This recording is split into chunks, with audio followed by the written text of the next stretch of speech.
Saturday, I think it's an appropriate time. And after that, I would say पहले अमेरिकी राष्ट्रपति Donald Trump ने Hamas को चेतावनी दी कि अगर उसने 15 फरवरी 2025 की दोपहर 2 बजे तक सभी इजरायली बंधकों को रिहा नहीं किया तो वो गाजा में नर्क की तबाही ला देंगे।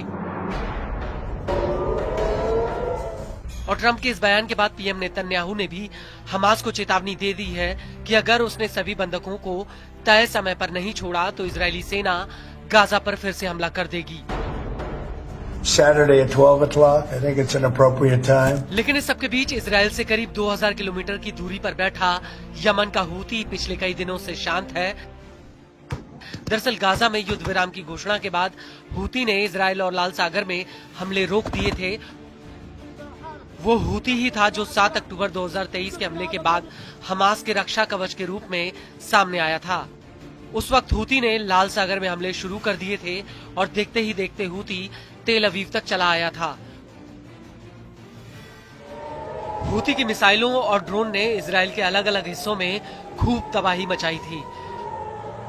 लेकिन अब जब नेतन्याहू ने गाजा पर फिर से हमले की धमकी दी है तो हूती ने भी इजरायल के खिलाफ जंग की तैयारी कर ली है।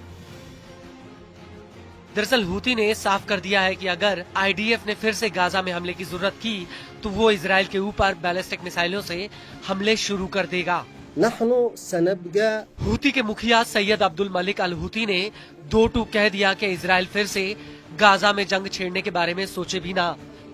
अल हूती का कहना है कि हमारे हाथ ट्रिगर पर हैं और हम इजरायली दुश्मन के खिलाफ लड़ने के लिए तुरंत तैयार हैं। अगर इजरायल ने गाजा के खिलाफ फिर से आक्रामकता शुरू की, क्या आपको लगता है कि गाजा के लोग जिन्होंने इजरायली बमबारी का विरोध किया था अपनी मातृभूमि को आपको बेच देंगे?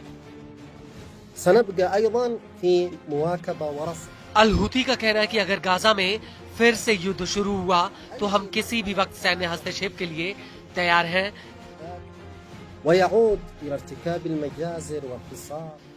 इस सब के बीच बड़ी बात यह है कि हूती के हमलों की वजह से पूरी दुनिया का शिपिंग कारोबार गड़बड़ा गया था। हूती ने लाल सागर में 100 से ज्यादा अटैक किए थे। हूती ने इजरायल पर सैकड़ों ड्रोन और मिसाइल फायर किए। हालांकि हूती को रोकने के लिए अमेरिका, ब्रिटेन और इजरायल ने यमन के भीतर हूती के ठिकानों पर कई हवाई हमले किए थे, लेकिन उसके बावजूद भी हूती के हमलों में कोई कमी नहीं आई, बल्कि हूती ने और ज्यादा आक्रामक तरीके से इजरायल पर अटैक शुरू कर दिए थे। वहीं अगर यमन की बात की जाए तो आज के समय में ज्यादातर पश्चिमी यमन पर हूती का कंट्रोल है। यमन की राजधानी सना पर सितंबर 2014 से हूती का नियंत्रण है।